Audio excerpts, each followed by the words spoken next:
Alright, let's have a quick look at osmosis here, and first off let's consider two solutions. We have one that's a high concentration and one over here which is a low concentration.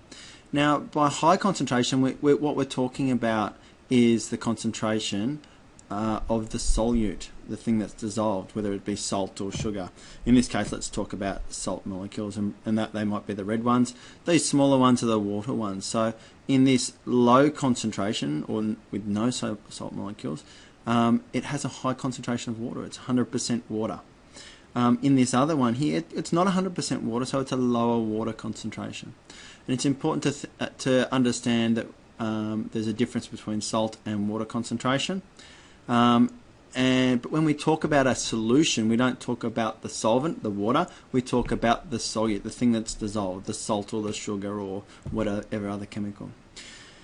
Next thing in our diagram down the middle here is what we have, our cell membrane.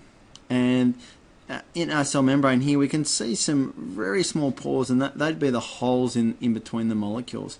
And we can imagine if we were going to be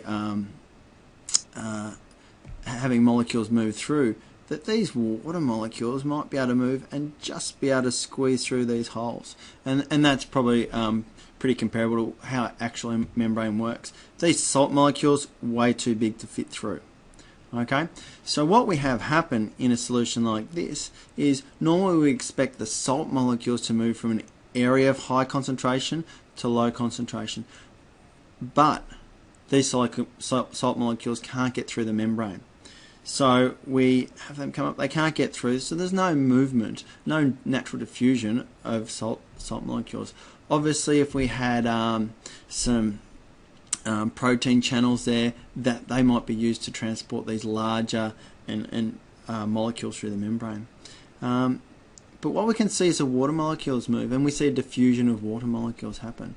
And what we see in this case is the water molecules moving from where there's a high concentration of water to where there is a low concentration. So what we see is this continual movement of water molecules across the membrane.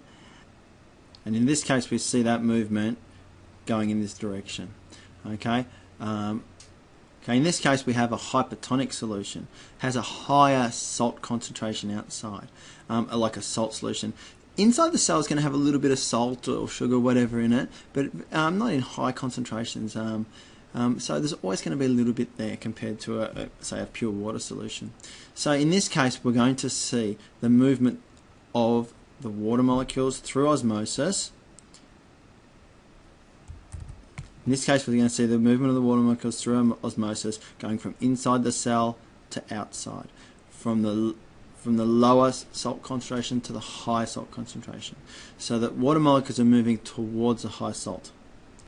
In our next example here, it's a hypotonic solution. In a hypotonic solution, it has a lower salt concentration, lower concentration than outside. An example here is pure water.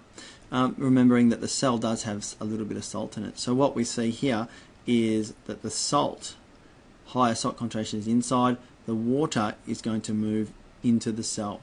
It's going to move from the outside where it's lower to the slightly higher concentration inside. Okay, moving from low to high salt concentration, the water is going to move in. The salt can't move, and we're going to see the cell become turgid in a plant cell, or even in some animal cells it might actually even explode. Okay, so good luck with osmosis. I think the important things to remember, it's a movement of water, and that it's moving towards the salt or the sugar concentration, because that's where the water's lowest. Good luck with osmosis.